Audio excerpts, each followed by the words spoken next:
আজকের বিশেষ নিবেদন সৈয়দ মুস্তাফা সিরাজের লেখা কর্নেল অ্যাডভেঞ্চার কঙ্ককরের রহস্য।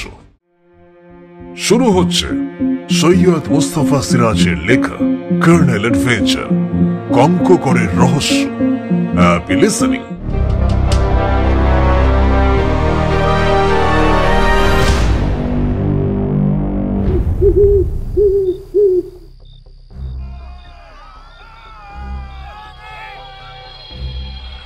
অনেক রাতে কোথায় একটা চেঁচামেচির শব্দে ঘুমটা ভেঙে গেল। বালিশের পাশে টর্চ এবং মাথার দিকে গুলি ভরা রাইফেল ছিল। টর্চ ও রাইফেল নিয়ে মশারি থেকে বেরিয়ে দরজা খুলতে যাচ্ছি, পাশের খাট থেকে আমার সঙ্গী ভদ্রলোকের গলা শোনা গেল। রাত দুপুরে কোথায় চললা জয়ন্ত? ব্যস্তভাবে বললাম, বাইরে গন্ডগোল হচ্ছে, শুনতে পাচ্ছেন না? হ্যাঁ পাচ্ছি, চৌকিদার আর তার বউ ভালুক ভালুক বলে চেঁচাচ্ছে। এবার কান করে শুনি, সত্যিই তাই। এই বনবাংলোর উঠোনে একটা প্রকাণ্ড মহুয়া গাছ আছে। এখন মার্চের শেষ, তাই গাছটাই প্রচুর মহুয়া ফল ফলে আছে। ভালুকের প্রিয় খাদ্য, কাজেই ভালুক আসাটা অস্বাভাবিক কিছু নয়। কিন্তু চৌকিদার আর তার বউয়ের এত ভয় পেয়ে চেঁচামেচির কারণ কি? ওরাই বন জঙ্গল এলাকারই লোক, ভালুক দেখে অভ্যস্ত, অথচ এমন গন্ডগোল জুড়ে দিয়েছে যেন ডাকাত পড়েছে বাড়িতে। বললাম, মনে হচ্ছে ওরা বেজায় ভয় পেয়ে গেছে, ওদের সাহস দেওয়া উচিত, কি বলেন? তা দিতে পারো, তবে সাবধান, বেরিও না। বুঝতে পারছো না ওরা ঘরের ভেতর থেকে চেঁচাচ্ছে? এবার খুব অবাক হয়ে বললাম, আচ্ছা ভালুককে তো ভয় পাওয়ার কারণ কি? কারণ আছে ডার্লিং, ওই শোনো, ওরা এবার চুপ করে গেল, অতএব তুমিও চুপচাপ শুয়ে পড়ো। সারা দিনের ট্রেনের জার্নি আর এই জিপ গাড়ির ধকল যা গেছে, সেটা সামলাতে আমাদের একটা লম্বা ঘুমের দরকার জয়ন্ত। আমার এই সঙ্গী ভদ্রলোকের হরেক রকম বিদঘুটে আচরণ আমার দেখা আছে, কিন্তু কঙ্ককর বনবাংলো এইসব দিয়ে যা বলছেন, তাতে আমার ভয় হচ্ছে যে নির্ঘাত ওর খুলির ভেতরকার নরম জিনিসটা দুদিনে কেসে গেছে। সেটাও খুব স্বাভাবিক, বয়স 65 পূর্ণ হয়েছে। গত ক্রিসমাসে নিজের 65তম জন্মদিন পালন করে বলেছেন, ডার্লিং, আমার টাক এই শীতে রাতারাতি আরো 1 ইঞ্চি বেড়ে গেছে, লক্ষ্য করেছ কি? এবং দেখো, দাড়ির সর্বশেষ গোপনতম অংশ সাদা হয়ে গেছে। জয়ন্ত, এতদিনে আমি প্রকৃত বড় মানুষ হলাম, এবার আমার সন্ন্যাস ধর্ম অবলম্বন করা উচিত। ডিসেম্বরের শীতে কথা বলার পর মার্চের শেষ দিকে মনোরম এই বসন্তকালে হঠাৎ যখন আমাকে টেনে নিয়ে কঙ্ককর জঙ্গলে এসেছেন, আমার ভয় হচ্ছিল হয়তো তিনি সন্ন্যাসী হয়ে কোনো একটা পাহাড়ে ঢুকে বসবেন এবং তপস্যা করবেন, এবং শেষে আমাকে বিষণ্ণভাবে কলকাতা ফিরে যেতে হবে। কিন্তু বিকেলে এখানে পৌঁছানো অব্দি তেমন কোনো সন্ন্যাসী ভাব তো দেখছি না, বরং চপলমতি ছেলেপুলের মতো প্রজাপতির পেছনে দৌড়চ্ছেন, কিংবা চোখে বাইনোকুলার রেখে পাকপাখালি দেখছেন, কখনো বা হঠাৎ মাটির দিকে ঝুঁকে হেঁটো মুন্ডে কিসব খুঁজছেন। ওর ওই উদ্ভুট সব কাণ্ড কারখানা দেখলে আমার তাক লেগে যায়। যাই হোক, আমি সত্যিই ক্লান্ত। টর্চ ও রাইফেল যথাস্থানে রেখে মশারির ভেতরে শুয়ে পড়লাম। তারপর বললাম, হেয়ালি না করে আসল কথাটা বলুন তো কর্নেল। আশ্চর্য, আমার বৃদ্ধ বন্ধু কর্নেল নীলাদ্রি সরকারের নাক ডাকছে। বিরক্ত হয়ে বললাম, কর্নেল, আপনি কি আজকাল আফিং খাওয়া ধরেছেন? নাক ডাকা থামল। জয়ন্ত, আফিং করতে নাক ডাকে না। জেনে খুশি হলাম, কিন্তু আমার জিজ্ঞাসা অন্য কিছু। ভালুক কি এত ভয় পাওয়ার কি আছে, বিশেষ করে সঙ্গে যখন গুলি ভরা রাইফেল রয়েছে? এই ভালুক সেই ভালুক নয়। তার মানে? ওটা ভালুক কিনা সেই বিষয়ে আমার যথেষ্ট সন্দেহ আছে জয়ন্ত। বাহ, যে ভালুক এইমাত্র এসেছিল এবং যাকে দেখে চৌকিদার এবং তার বউ চেঁচাচ্ছিল, তাকে আপনি বুঝি মশারির ভেতর থেকে মানুষ চোখে দেখলেন? না ডার্লিং, ওই আজব প্রাণীটিকে আমি সন্ধ্যায় দেখেছি একবার। আমি যখন ঝর্ণার ধারে ক্যামেরা পেতে রেখে ফিরে আসছিলাম, সে আমার পিছু নিয়েছিল। সে মানুষের মতো দুপায়ে হাঁটতে পারে। অবাক তো বটেই। অস্বস্তিতে অস্থির হয়ে বললাম, সে কি? কই, আমায় তো বলেননি। বললে তুমি ভয় পেতে। কেন? হঠাৎ করে আবার নাক ডাকার শব্দ শোনা গেল। Colonel, colonel! কয়েকবার ডেকেও সাড়া পেলাম না। জানি এখন মাথা ভাঙলেও প্রশ্নের জবাব পাবো না, তাই চুপচাপ শুয়ে রইলাম। কিন্তু কি এক অজানা ভয়ে বুকটা টিপ টিপ করতে লাগলো। বাইরে জ্যোৎস্নার বান ডেকেছে, জানালাগুলোর উপরকার পাল্লা খোলা, এলোমেলো বাতাস বইছে শুনতে পাচ্ছি। বারবার জানালার দিকে তাকিয়ে মনে হচ্ছে হঠাৎ দেখতে পাবো কালো একটা রহস্যময় প্রাণীকে, যে সন্ধ্যাবেলায় কর্নেলের পিছু নিয়েছিল এবং মানুষের মতো দুপায়ে হাঁটে। অবশ্য ভালুকদেরও এখন দুপায়ে দাঁড়ানোর অভ্যাস আছে, কিন্তু কর্নেল বললেন ওটা ভালুক নয়। তাহলে জিনিসটা কি? তাকে ভয় পাবারই বা কি আছে? আতঙ্ক বেড়ে গেল, কিন্তু উঠে গিয়ে যে জানালা বন্ধ করব সেই সাহসও আর নেই। তাছাড়া জানালা বন্ধ করলে বন্ধ করে আমার শ্বাসকষ্ট শুরু হতে পারে, এমন অভ্যাস।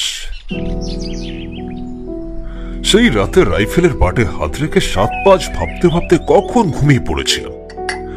সেই ঘুম ভাঙলো চৌকিদারের ডাকে। সে বেডটি এনেছে। বাইরে কুয়াশা জমে আছে তখন, কিন্তু পাক খালি ডাক শোনা যাচ্ছে। উঠে বসে হাত বাড়িয়ে চা নিলাম। তারপর ডাকলাম, কর্নেল, উঠলেন নাকি? চৌকিদার বলল, বারা সাহেব অনেক আগে উঠেছেন স্যার, উঠে জঙ্গলে গেছেন। আমি কত করে বারণ করলাম, কিছুতেই শুনলেন না। ঝর্ণার ধারেও আজব ক্যামেরাটি আনতে গেছে নিশ্চয়ই। ক্যামেরাটি এমন আজব যে ওতে অদৃশ্য আলোয় ছবি ওঠে। ক্যামেরা গাছের ডালে ঝুলিয়ে শাটারের সঙ্গে আটকানো একটা তার মাটিতে পুঁতে রাখাই যথেষ্ট।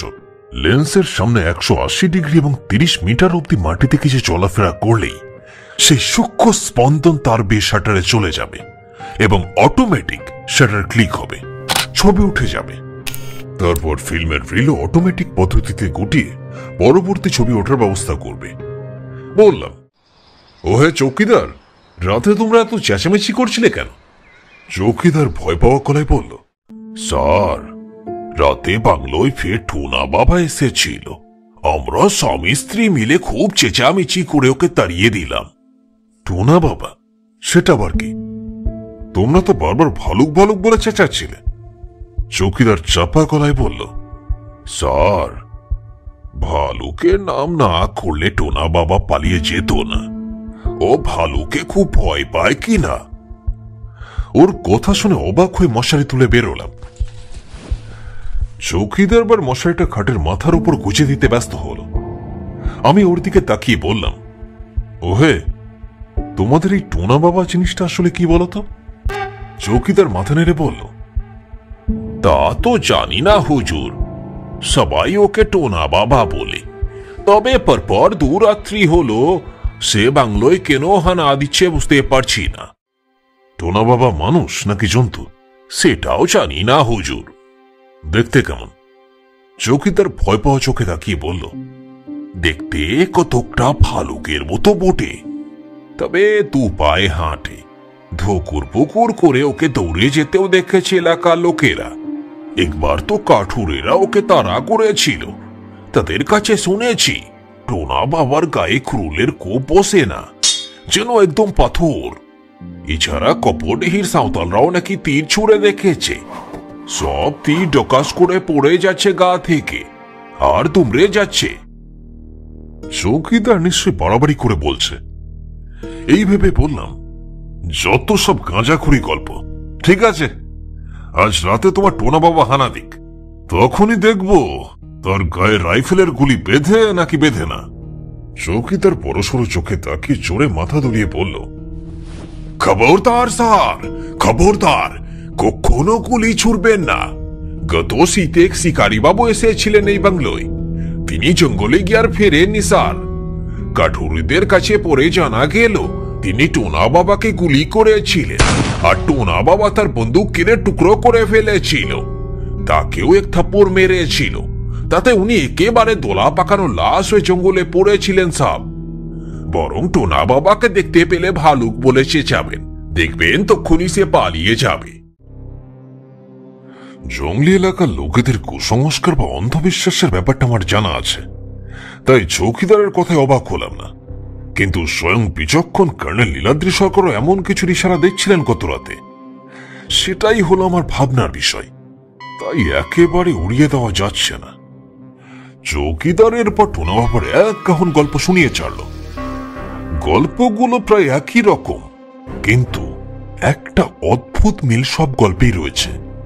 টোনা বাবার আবির্ভাব দিনে হয় না, সে আসে অন্ধকারে। আরো একটা মজার বিষয়, কেউ সারা পাবার আগেই বাচ্চা ছেলেমেয়েরা যেন তার আশাটা টের পেয়ে যায়, কারণ তারা আচমকা ঘুম ভেঙে বেজায় কান্নাকাটি জুড়ে দেয়। গত রাতে চৌকিদারের বাচ্চা আচমকা কেঁদে উঠেছিল, বলেই না ওরা টের পেয়েছিল টোনা বাবা আসছে। গল্প শুনতে শুনতে দেখি এতক্ষণে আমার বৃদ্ধ বন্ধুবর ফিরে আসছেন। টুপিতে শুকনো পাতা মাকড়সার জাল আটকে আছে, কাঁধে সেই বিদঘুটে ক্যামেরা আর দূরবীন যন্ত্রটি ঝুলছে, পিঠে রাইফেল বাঁধা আছে। বারান্দায় উঠে টুপিটা ছেড়ে সাফ করে বললেন, আশা করি সুনিদ্রা হয়েছে। হয়েছে, কিন্তু হাই ওল্ড ম্যান, আপনার ক্যামেরার রাতের ফসল টোনা বাবার একটি ছবি নয় তো? তুমি কি টোনা বাবার কাহিনী শুনছিলে চৌকিদারের কাছে? জয়ন্ত, এই কাহিনী যতই অবিশ্বাস্য হোক না কেন, তোমার দৈনিক সত্য সেবক পত্রিকায় সত্যি ছাপার যোগ্য। অতএব একজন রিপোর্টার হিসেবে তোমার কর্তব্য টোনা বাবা সম্পর্কে আরো কিছু খবর জোগাড় করে নেওয়া এবং সেটা কলকাতায় তোমার কাগজের অফিসে পাঠিয়ে দেওয়া। সত্য সেবকের বিক্রি ঝটপট বেড়ে যাবে, তাতে আর সন্দেহ কি। তবে বুঝতেই পারছেন, এই কালের পাঠক টোনা বাবার চেয়ে রাজনীতি বাবার খবরে বেশি আসক্ত। বরং যদি টোনা বাবার ছবি দিতে পারেন, তবে একটা চেষ্টা করে দেখতে পারি। ছবি সহ খবর ছাপলে তবেই না লোকে বিশ্বাস করবে। কর্নেল ঘরে ঢুকে ক্যামেরা নিয়ে শর্ট বাথরুমে ঢুকলেন। বুঝলাম, আপাতত ওটাই ওর ডার্ক রুম। ক্যামেরা খুলে ফটো রিল বের করে ডেভেলপ এবং প্রিন্টের কাজে ব্যস্ত হবেন। 20-25 মিনিটের মধ্যে ওর রাতের ফসলের নমুনা চাক্ষুষ করতে পারবো। চৌকিদার চলে গেল, আমি বারান্দায় গিয়ে কিছুক্ষণ প্রাকৃতিক সৌন্দর্য দেখতে লাগলাম। পাহাড় ও জঙ্গল জুড়ে শেষ রাতের কুয়াশা সবাই মিলিয়ে যাচ্ছে এবং ঝকমকে রোদ ফুটেছে। এই বাংলোটা একটা টিলার ওপর। উত্তরে অবাধি এলাকা বাংলোর নিচেই শেষ হয়েছে। দক্ষিণ থেকে শুরু হয়েছে কঙ্কগড় ফরেস্ট। 50 বর্গ মাইল জুড়ে ঘন জঙ্গল, কদাচিৎ ফাঁকা এলাকায় একটা করে আদিবাসী গ্রাম। নিচে গাছপালার ফাঁকে ঝর্ণা সরু সাদা ফিতের মতন যেন বাতাসে তীর তীর করে কেঁপে উঠছে। তার ওপাশে একটা নেড়া পাহাড়ের মাথায় সেকালের কঙ্কগড় দুর্গের ধ্বংসাবশেষ দেখা যাচ্ছে। শুনেছি কয়েকটা ঘর এখনো নাকি টিকে আছে, কিন্তু শঙ্কুচূড় সাপের ভয়ে কেউ ওদিকে পা বাড়ায় না। আমি টোনা বাবার কথা ভাবছিলাম, ব্যাপারটা সত্যি রহস্যজনক, কিন্তু আমার ভাবনায় বাধা পড়ল কর্নেলের চাপা উত্তেজনাপূর্ণ কণ্ঠস্বর, জয়ন্ত, জয়ন্ত, চলে আসো। ঘরে ঢুকে দেখি টেকো দাড়িওয়ালা পুরো প্রায় ধেই ধেই নাচার ভঙ্গিতে টেবিলের সামনে দাঁড়িয়ে 2 ঠ্যাং ফেলেছেন। পাশে কি উঁকি মেরে আঁতকে উঠলাম। ঝর্ণার ধারে অবিকল কিংকং এর মতো একটা বেদঘুটে গরিলা জাতীয় প্রাণী হাত পা ছড়িয়ে বসে যেন স্নান করছে। আশেপাশের গাছ, ঝোপ বা পাথরের সঙ্গে তুলনা করে মনে হলো প্রাণীটা অন্তত 6 ফুটের বেশি উঁচু নয় এবং ছাতির মাপ প্রায় 50 ইঞ্চি। হাত দুটো গরিলার মতোই লম্বাটে। হতভম্ব হয়ে বললাম, সর্বনাশ, এ যে দেখছি একটা গরিলার ছবি। কর্নেল একটু হেসে বললেন, কঙ্কগড়ে গরিলা? অসম্ভব জয়ন্ত, গরিলা আফ্রিকার প্রাণী। অবশ্য একসময় মালয়ের জঙ্গলে এক ধরনের গরিলা বাস করতে শুনেছি, কিন্তু ওরা ওরাংওটাংয়ের একটা শ্রেণী। আশা করি তুমি জানো ওরাংওটাং এই এলাকারই প্রাণী। তাহলে এটা কি?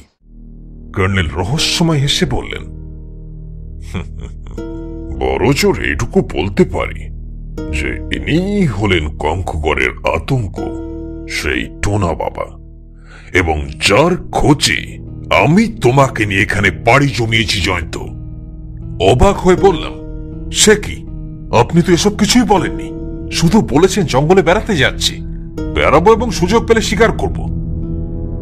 ডার্লিং, সব কথা খুলে বললে তুমি এমন হুট করেই বুড়োর সঙ্গে বেরিয়ে পড়তে না। আমাকে আপনি ভীতু ভাবছেন? কর্নেল আমার কাঁধে হাত রেখে বললেন, জয়ন্ত, আগেই যদি সব কথা তোমাকে জানিয়ে দিতাম তাহলে তুমি আসার আগেই তোমার দৈনিক সত্য সেবাকে ফলাও করে ছেপে দিতে এবং একটা হইচই পড়ে যেত। তাতে আমার তদন্তের প্রচুর অসুবিধা করত। বুঝলাম, কিন্তু আপনি কিভাবে টোনা বাবার কথা জানলেন? আমার এক বন্ধুর ছেলে অসীম ছিল দুরন্ত প্রকৃতির শিকারী। ফরেস্ট দপ্তরের অনুমতির তোয়াক্কা করত না। লুকিয়ে চোরা শিকারীদের সাহায্যে জঙ্গলে ঢুকে শিকার করত। সম্প্রতি কঙ্কগড়ে সে লুকিয়ে শিকার করতে ঢুকেছিল, তারপর থেকে আর ফেরেনি। আমার এক বন্ধু রিটায়ার্ড ডাক্তার মেজর শঙ্করনাথের অনুরোধেই আমি এই খোঁজখবর নিতে শুরু করেছিলাম। তারপর হঠাৎ টোনা বাবার কথাটা জানতে পারি। যাই হোক, বাকিটা বুঝতেই পারছো। ডার্লিং, সবার আগে সবসময় উদরটা পূর্ণ করা দরকার, কি বলো? শূন্য উদরে কোনো কাজই করা যায় না। ঘরে ঢুকে দেখলাম চৌকিদার ট্রেনে ঘরে ঢুকছে। বুড়ো নাকের বাহাদুরি আগে থেকেই টের পেয়ে গেছেন, এই জন্যই সবাই ওকে বলে বুড়ো ঘুঘু। চৌকিদার টোনা বাবার হাতে খুন হওয়া এক শিকারীর কথা বলছিল। কর্নেলকে কথাটা জানিয়ে দিয়েছিলাম, কিন্তু উনি তেমন কোনো কান করলেন না, শুধু বললেন, এমন ঘটনা আরো ঘটেছে জয়ন্ত। কিছুক্ষণ পর আমরা ঝর্ণার কাছে গেলাম। ছবিতে জায়গাটা যেমন দুর্গম দেখাচ্ছিল, আদতে অতটা নয়। কর্নেল সেখানে হেঁটো মুন্ডে ঘুরে কি সব খুঁজে বেড়ালেন। আমি গুলি ভরা রাইফেল হাতে চারিদিকে কড়া নজর রাখলাম। ঘন ঝোপ জঙ্গল আর গাছপালার মধ্যে ছোট বড় অজস্র পাথর পড়ে আছে। এই পাথরের আড়ালে টোনা বাবা উৎপেতে বসে থাকলে দেখা যাবে না।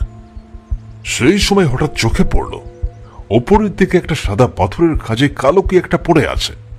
জিনিসটা চৌকো মতো এবং কালো।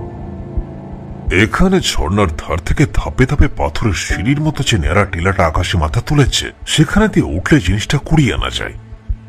কিন্তু টোনা বাবার ভয়ে আমার এক পা বাড়ানোর সাহস নেই। মুখে তো এ কথা স্বীকার করা যায় না, তাই বললাম, কর্নেল, মনে হচ্ছে ওখানে কিছু একটা পড়ে আছে, চলুন না দেখা যাক ওটা কি। কর্নেল তখন হাঁটু দুমড়ে বসে মাটি থেকে কে খুঁটিয়ে হাতের চেটোয় তুলে রাখছেন। মুখ না ঘুরিয়েই বললেন, তুমি দেখে এসো। আমি দ্বিধায় পড়ে গেলাম। কালো চৌকো মতো জিনিসটা পাথর হতে পারে। কর্নেল অমনি মুচকি হেসে বললেন, ভয় নেই জয়ন্ত, টোনা বাবার আবির্ভাব দিনের বেলা হয় না, তুমি স্বচ্ছন্দে যেতে পারো।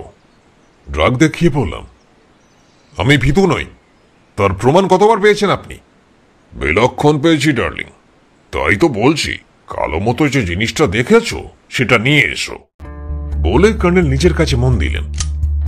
আমি রাইফেল বাগিয়ে পা বাড়লাম। কয়েকটা ছোপ ফেলে এগিয়ে ন্যাড়া টিলার পাথরে ধাপে ধাপে যেই উঠতে শুরু করেছে, হঠাৎ ওপর থেকে খুট করে একটা শব্দ হলো। আমার তাজ্জব লাগলো কয়েক মুহূর্তের জন্য। তারপর চেঁচিয়ে উঠে বললাম, কর্নেল, কর্নেল। কর্নেল সাড়া দিলেন। কি হলো জয়ন্ত? বেড়াল, একটা বেড়াল। বেড়াল দেখা চেঁচামেচির কি আছে ডার্লিং? আহা, বিড়ালটা সেই কালো জিনিসটা নিয়ে পালাচ্ছে যে, দেখুন দেখুন। তাড়া করো জয়ন্ত, তাড়া করো। পাথরের ধাপে যত জোরে পারে উঠতে শুরু করলাম। কালো রঙের বিড়ালটা কিন্তু আস্তে সুস্তে পাথরের উপরে পা রেখে উপরে উঠছে। আমার দিকে ঘুরে যেন একবার পাকা হাসলো। তার মুখে অবশ্য সেই কালো জিনিসটা রয়েছে, তাই পুরো হাসিটা দেখতে পেলাম না। এই বন জঙ্গলে বনবিড়াল থাকতে পারে, কিন্তু এই বিড়াল সেই বিড়াল নয়। আমি বিড়াল চিনি, আমার মাসিমার ছেলে পুলে ছিল না, এক দঙ্গল বিড়াল নিয়ে জীবন কাটাতেন। সত্যি বলতে কি, সেই মাসির বাড়ি থেকে আমি লেখাপড়া শিখেছি, বড় হয়েছি, কাজেই বিড়ালের খবর আমার নক্ষদর্পণে। বিড়ালটা কালো জিনিসটা নিয়ে যেভাবে চলেছে, সে যে কোনো গৃহপালিত বিড়াল তাতে কোনো সন্দেহ নেই। টিলাটা বড় জোর 100 ফুট উঁচু। উফ উফ, হাঁপাতে হাঁপাতে সেখানে পৌঁছে দেখি বিড়ালটা ওপাশ থেকে নেমে যাচ্ছে। তখন মরিয়া হয়ে ভাবলাম, গুলি ছুড়ে ওকে ভয় দেখালে নিশ্চয়ই জিনিসটা মুখ থেকে ফেলে দেবে। কিন্তু আমার বরাত, বিড়ালটাকে আর দেখা গেল না। তখনই যদি গুলি করতাম নিশ্চয়ই কাজ হতো। নিচের দিকে ঝোপ জঙ্গল তো আছেই, এছাড়া অজস্র পাথরও পড়ে আছে ধ্বংসবশেষের মধ্যে। বিড়ালটা খুঁজতে খুঁজতে চোখ ব্যথা হয়ে গেল। তারপর এতক্ষণে ঠাহর করলাম, যা ঘটেছে ভারী বিস্ময়কর। ওই কালো চৌকো জিনিসটা কি হতে পারে? আর এই দুর্গম জঙ্গলে একটা কালো বিড়ালি বা সেটা মুখে করে নিয়ে গেল কেন? জিনিসটা যে প্রাণীর খাদ্য নয় তা আমি হলপ করে বলতে পারি। নিচের জঙ্গলটা একটা ছোট্ট উপত্যকা, তার ওধারে সেই ঐতিহাসিক কঙ্ককর দুর্গ পাহাড়। সেদিকে তাকিয়ে আমার ফের চমক লাগলো। দুর্গের ওখানে একটা লোক চুপচাপ বসে আছে। শঙ্খচূড় সাপের ভয় তুচ্ছ করে ওখানে কেউ কে বসে আছে, এটা কল্পনা করাও দুষ্কর। কিন্তু তারপর আরো যা দেখলাম, এবার আমার বুদ্ধিশুদ্ধি সব গুলিয়ে গেল। সেই কালো বিড়ালটা দুর্গ পাহাড়ে উঠেছে ইতিমধ্যে এবং সে লোকটার কাছে পৌঁছেছে। আর লোকটা তার মুখ থেকে কালো জিনিসটা নিয়ে তাকে আদর করছে। আমি চাপা গলায় বললাম, কর্নেল, কর্নেল, শিগগির আসুন। সারা এলো পেছন থেকে। দেখতে পাচ্ছি জয়ন্ত। ঘুরে দেখি বুড়ো খুকুমশাই কখন চুপি চুপি উঠে এসেছেন এবং একটা পাথর ঠেস দিয়ে বসে চোখে বাইনোকুলার রেখে কঙ্ককর দুর্গের উপর বিচিত্র দৃশ্য মন দিয়ে উপভোগ করছেন। কাছে গিয়ে বললাম, এ তো ভারী তাজ্জব ব্যাপার কর্নেল। কর্নেল বাইনোকুলার নামিয়ে রেখে বললেন, তাজ্জব তাতে সন্দেহ কি? লোকটা আমাদের দেখতে পেয়ে লুকিয়ে গেল। জয়ন্ত, আমারই বুদ্ধির ভুল। ওই কালো বিড়ালটার কথা আমিও শুনেছিলাম। এই কঙ্ককর জঙ্গলে অনেকেই নাকি ওকে দেখেছে, কিন্তু তাতে অবাক হওয়ার কিছু ছিল না। অথচ যা দেখলাম তাতে মনে হয় বিড়ালটা দস্তুর মতো ট্রেন্ড, আর মালিকও রয়েছে। আচ্ছা, কালো চৌকো জিনিসটা কি হতে পারে বলে আপনি অনুমান করছেন? অনুমান নয় ডার্লিং, বাইনোকুলারে জিনিসটা দেখলাম জয়ন্ত। ওটা একটা নোট বই ছাড়া কিছুই নয়। বলেন কি? যাই হোক, এখন আর পস্তিয়ে লাভ নেই। চলো আমরা ওই দুর্গ হানা দিই। মনে হচ্ছে ওই রহস্যময় লোকটা যেভাবেই হোক ওখানে একটা নোট বই ফেলে গিয়েছিল। পোষা বিড়ালকে সেটা খুঁজতে পাঠিয়েছিল। কর্নেল উঠে দাঁড়ালেন। দুজনে নিচের উপত্যকায় নামতে থাকলাম। খুব সাবধানে আমরা এগোচ্ছিলাম। কখনো ঝোপের আড়ালে, কখনো পাথরের পাশ দিয়ে গুড়ি মেরে কতক্ষণ পর কঙ্ককর দুর্গ পাহাড়ের ধারে পৌঁছলাম। তারপর পাহাড়ে চড়া শুরু হলো। পাহাড়ের এদিকটা ঢাল, কাজেই তত বেশি কষ্ট করতে হলো না। কিন্তু শেষ 25 ফুট একেবারে খাড়া দেয়াল। সমস্যায় পড়া গেল দেখছি। বিড়ালটা তখন কোন পথে উঠেছিল চিনতে পারছি না আমরা। কর্নেল বললেন, এক কাজ করা যাক, পাঁচিলের ধারে ধারে এগিয়ে ঝর্ণার মাথার দিকে যাই। কাল সন্ধ্যার একটু আগে দেখে গেছে ওদিকটা। পাঁচিলটা ওদিকে ভেঙে গেছে, নিশ্চয়ই ওঠার রাস্তা পেয়ে যাব। পাঁচিলের নিচে পা ফেলার জায়গা খুবই সামান্য। অতি কষ্টে এবং সাবধানে এগোতে হলো। কিছুক্ষণ পর আমরা ঝর্ণার মাথায় গিয়ে পৌঁছলাম। জলের গর্জনে কান পাতা দেয়। হঠাৎ কর্নেল থমকে দাঁড়ালেন। তারপর ফিস ফিস করে বললেন, নড়ো না। দেখে আঁতকে উঠলাম। মাত্র 15-20 ফুট দূরে একটা পাথরের খাঁচে লম্বা হয়ে বিশাল একটা সাপ মনের সুখে জল খাচ্ছে। তার জিভটা লক লক করছে। সাপটা যে শঙ্খচূড় তাতে কোনো ভুল নেই। একটু পরে সাপটা ঘুরে পাথর বেয়ে উঠতে থাকলো। তারপর প্রকাণ্ড ফনা অন্তত 5 ফুট খাড়া হয়ে রইল। কর্নেল ফিসফিস করে বললেন, হয়তো সাপটা কিছু দেখেছে। কি দেখেছে সেটা আমাদেরও চোখে পড়ল। সেই কালো বিড়ালটা এই পাথরের ফাটল থেকে রুক্ষ একটা গাছ মাথা তুলেছে। মনে হলো গাছে পাখির বাসা আছে। বিড়ালটা নিশ্চয়ই ছানাগুলো চুরি করে খেতে এসেছে।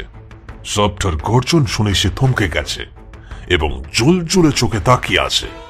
দাঁতগুলো বেরিয়ে পড়েছে তার। সাপের সঙ্গে বেজির লড়াই দেখেছে, কিন্তু বিড়ালের সঙ্গে সাপের লড়াই এটা ভেবেই দম আটকে গেল উত্তেজনায়। আমি রাইফেল বাগিয়ে ধরলাম।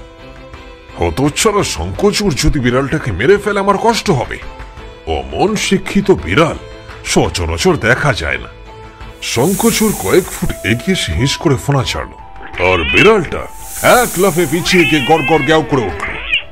মনে হলো বিড়ালটা খুব ফিচেল, সবটা এইতে পেঁচায় রেখে গেল। সে যেন মরিয়া, রাগে অপমানে ক্রমাগত ফুসছে। কিন্তু ব্যাপারটা আর এগোলো না। হঠাৎ ওপারে কোথাও কার গলা শোনা গেল, মহারাজ, পালিয়ায় পালিয়ায়।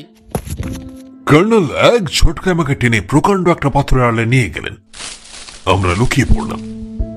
সেখান থেকে উঁকি মেরে দেখলাম সেই লোকটা দুর্গের ওপর থেকে ঝুঁকে হাত নেড়ে বিড়ালটাকে ডাকছে, মহারাজ, এই হতভাগা, মারা পড়বি যে, পালিয়ায় বলছি। ও, বিড়ালটার নাম তাহলে মহারাজ। সে মুখ তুলে লোকটাকে দেখল, তারপর দ্বিধার সঙ্গে আস্তে আস্তে রণস্থল ত্যাগ করল। তবে যাবার আগে সাপটাকে ধমক দিতে ভুলল না। এরপর পাথরের ধাপে লাফ দিতে দিতে উপরে অদৃশ্য হল। সবশেষে সাপটাও ফনা গুটিয়ে চলতে শুরু করল। কর্নেল কিন্তু লোকটিকে দেখছিলেন।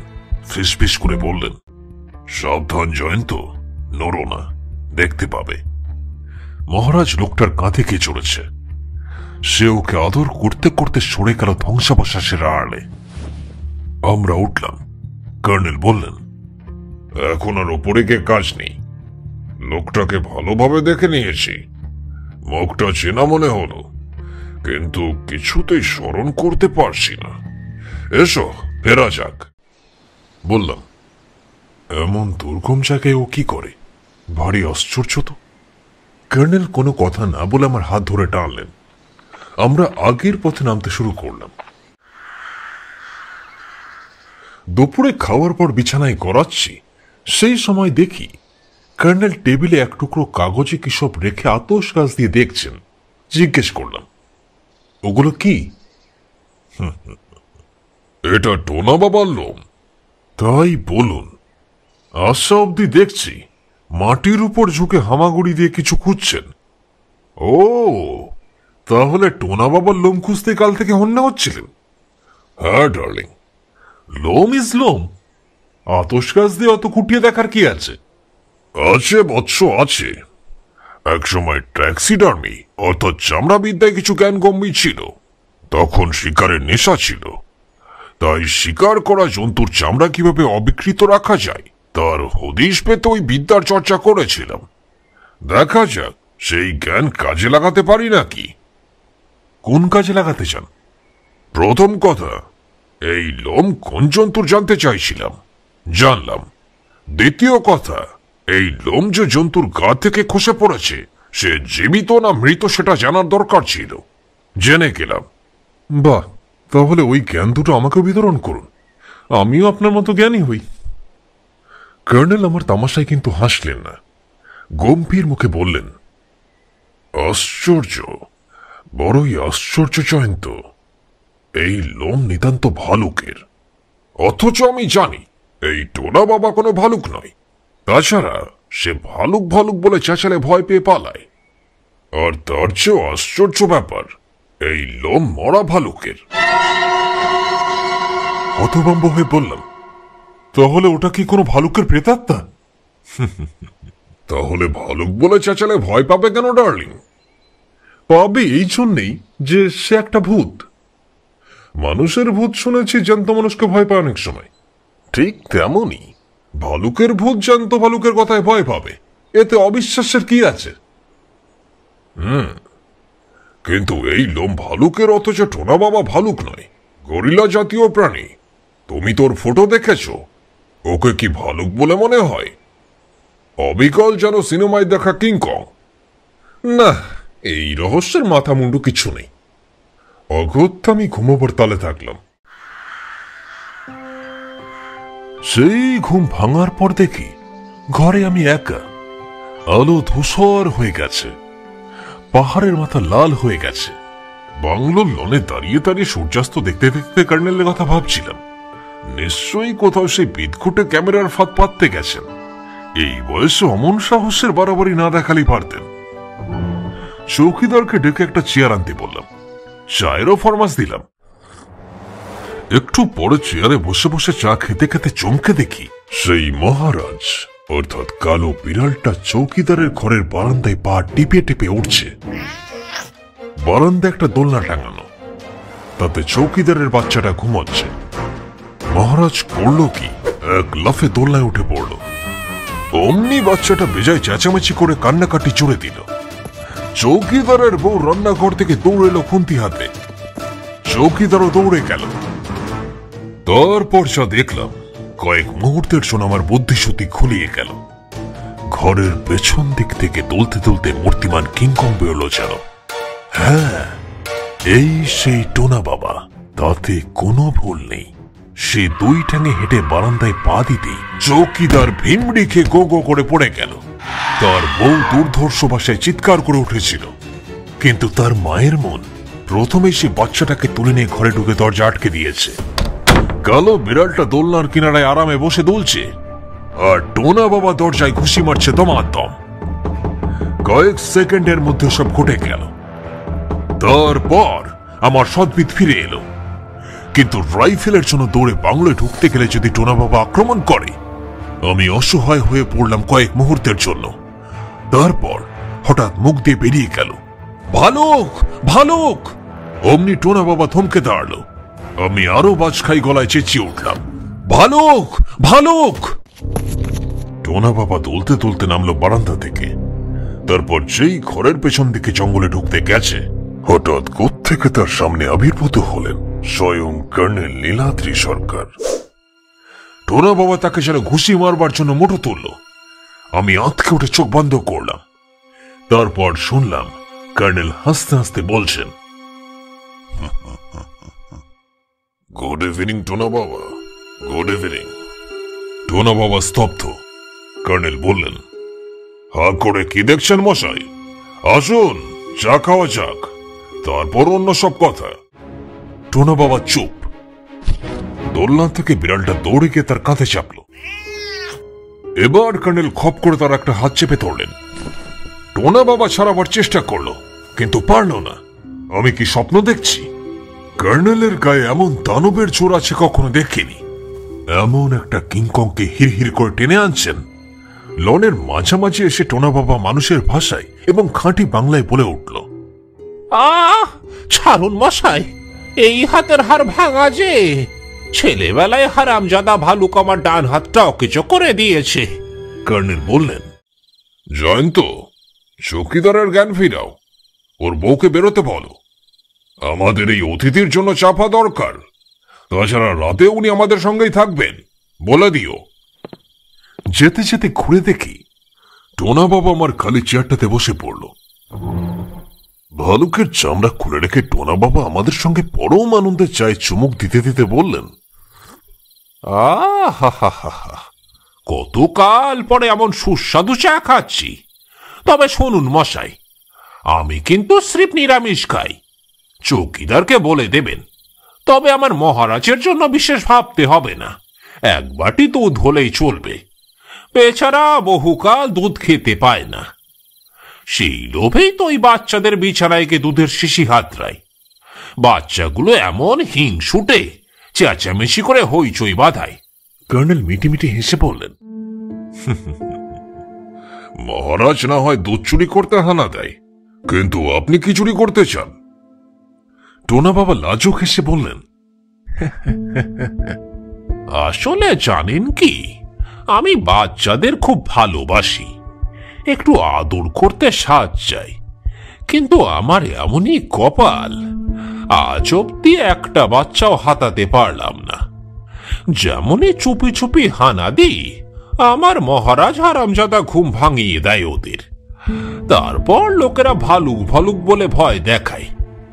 আমার মশাই ওই একটাই আতঙ্ক, ছেলেবেলায় সেই ভালুকের পাল্লায় পড়েছিলাম, সেই আতঙ্ক আর কাটল নেই বুড়ো বয়সেও। ওহ, কিন্তু আপনি বাচ্চা চুরি করতে চাইতেন কেন? টোনা বাবা খিকখিক করে হাসলেন, চোখ নাচিয়ে বললেন, পুষবো পুষবো, মহারাজকে যেমন পুষেছি তেমনই পুষবো। ততদিন দুপুরে বাচ্চা চুরি করা কি সহজ কাজ? লোকেরা বেদম ঠ্যাঙানি দেবে যে, তাই টোনা বাবা সেজে রাত বিরেতে হানা দিই। আমি এইসব কথাবার্তার মাথা মুন্ডু কিছুই বুঝতে পারছি না। চুপচাপ শুধু শুনে যাচ্ছি, শুধু টের পাচ্ছি এই টোনা বাবার মাথায় নিশ্চয়ই গন্ডগোল আছে। হ্যাঁ, ঠিক তাই। আমাদের খাওয়া দাওয়া শেষ হবার পর ফের লনে গিয়ে বসে আছি, এমন সময় একটা জিপ এসে উপস্থিত হলো। কয়েকজন অফিসার গোছের ভদ্রলোক এগিয়ে এসে বললেন, নমস্তে কর্নেল সাহেব, কই আমাদের পেশেন্ট ভদ্রলোক কোথায়? অবাক হয়ে দেখি টোনা বাবা কখন চেয়ার থেকে ছিটকে গেছেন এবং আলো ছায় ভরা লনে ফুল গাছের আড়ালে হামাগুড়ি দিচ্ছেন, এবং কাঁধে মহারাজও রয়েছে। টর্চের আলো পড়তে উঠে দাঁড়িয়ে বিকট চেঁচিয়ে বললেন, যাব না, কিছুতেই যাব না। অফিসাররা তাকে ধরে ফেললেন, তারপর টানতে টানতে জিপের দিকে নিয়ে গেলেন। বেড়ালটা ওর কাঁধ আঁকড়ে বসে রইল। টোনা বাবাকে নিয়ে জিপে চলে গেলে এতক্ষণে বললাম, কর্নেল, এসবের মানে কি? কর্নেল হো হো করে হেসে বললেন, এখনো বোঝনি জয়ন্ত? টোনা বাবা কিছুদিন আগে রাঁচির পাগলাগারদ থেকে পালিয়ে এসেছেন। আজ দুপুর আমি প্রতাপগড়ে গিয়ে ট্রাঙ্কল করে এসেছিলাম। এবার বুঝলাম, তবে অর্ধেক বুঝিনি। এই টোনা বাবাটা আসলে কে? এই ভদ্রলোকের নাম দিবাকর মুখুজ্জে, নামকরা উকিল ছিলেন রাঁচি আদালতে। তার একমাত্র পুত্র ট্রাক দুর্ঘটনায় মারা যাবার পর ক্রমশ মস্তিষ্ক বিকৃতি ঘটেছিল। তারপর বাধা দিয়ে বললাম, ভালুকের চামড়া পেলেন কোথায় উনি? তোমাকে আমার বন্ধু মেজর শঙ্করনাথের কথা বলেছি। তার ছেলে অসীম বিনা লাইসেন্সে কঙ্ককর জঙ্গলে শিকারে এসে বাড়ি ফেরেনি। তাও বলেছি, কাল সন্ধ্যাবেলা ঝর্ণার ওখানে হঠাৎ অসীমের সঙ্গে দেখা হয়ে গেল। সে একটা বাঘ না মেরে কিছুতেই বাড়ি ফিরবে না। কোন পাহাড়ি গুহায় সে লুকিয়ে আছে বলল। যাই হোক, কথায় কথায় অসীম বলল সে একটা প্রকাণ্ড ভালুক মেরে চামড়া ছাড়িয়ে নুন মাখিয়ে শুকোতে দিয়েছিল। সেই চামড়াটা হারিয়ে গেছে। তাই এই শুনেই আমার কেমন সন্দেহ হলো। তারপর অসীমের কাছেই শুনলাম ভাঙা দুর্গে বিড়াল কাঁধে নিয়ে একটা লোককে বেড়াতে দেখেছে। লোকটা নাকি গুনগুন করে গানও গাইছিল। গানটা শোনো ডার্লিং, বলে কর্নেল সুর করে গান গাইতে লাগলেন। টানা বাবা টানা ভুদানিকে টানা, টানা বাবা টানা টান টুন টানা। বললাম, এ আবার কিসের গান? কর্নেল বললেন, 1914 খ্রিস্টাব্দে যাত্রা নামে ওরাও টানা ভগত নামে এক আন্দোলন শুরু করেন। এই আন্দোলনের উদ্দেশ্য ছিল ওরাও জাতির কুসংস্কার দূর করা। অথচ আশ্চর্য, সেই টানা ভগত আন্দোলন শেষ পর্যন্ত ব্যর্থ হয়ে যায়। টোনা বাবা নামে এক ভূতের সৃষ্টি হয়। কুসংস্কারের শক্তি এমনই, এক ভূত তাড়ালে আর এক ভূত এসে জোটে। যাই হোক, সম্ভবত কাঠুরেরা ওই গান শুনেই ভেবেছিল এই জঙ্গলে টোনা বাবার উৎপত্তি হয়েছে, আর দিবাকর বাবু সেই সুযোগ বুঝে নিজেকে টোনা বাবা করে তুলেছিলেন। এইসব শোনার পর কঙ্ককর রহস্য আমার কাছে মুছে গেল। তাই বললাম, আর এখানে থেকে কি হবে? যেখানে রহস্য নেই সেখানে তো আপনার মন বসে না। কর্নেল হাসলেন, রহস্য নেই কে বলল? জঙ্গল, পাহাড়, দুর্গের ধ্বংসাবশেষ, এই সবই রহস্যের শেষ নেই। এক রহস্যের পর্দা তুলে দেখি সামনে আরেক রহস্যের পর্দা দাঁড় করানো। তুমি জানো, আমি ওই ঝর্ণার ধারে একটা শিলালিপি আবিষ্কার করেছি। আমার ধারণা ওই দুর্গে খুঁজলে অনেক বিস্তৃত ইতিহাস উদ্ধার করা সম্ভব হবে। ডার্লিং, আগামী প্রত্যুষে আমরা দুর্গে অভিযান করব। আঁতকে উঠে বললাম, রক্ষে করুন, শঙ্খচূড় সাপের কথা ভেবে এখন আমার বুক কাঁপছে।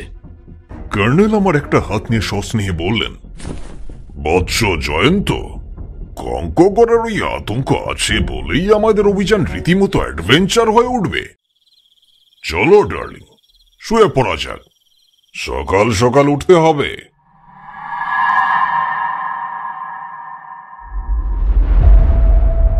আজ আপনারা শুনলেন সৈয়দ মুস্তাফা সিরাজের লেখা কর্নেল অ্যাডভেঞ্চার কঙ্কগড়ের রহস্য।